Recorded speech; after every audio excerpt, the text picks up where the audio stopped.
How to upload content to Twitter. Hi everybody. In this video, I'll be showing you the procedure to upload content to Twitter.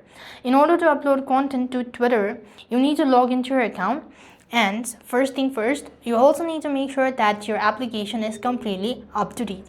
Now here what you need to do is, in order to upload a content, simply click on the plus button from the right hand side corner of your screen. Here it is. You could see the option that is either to go live, add spaces, or maybe photos or post.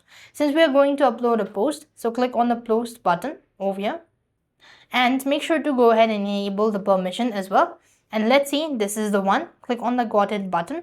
You could then go ahead and add in a comment. You could then go ahead and simply read all. You could add a captions, mention everyone, or enable all sort of permissions, and then click on the post button, and that's how you could upload content on Twitter or content to Twitter. That's all. I hope the video was helpful.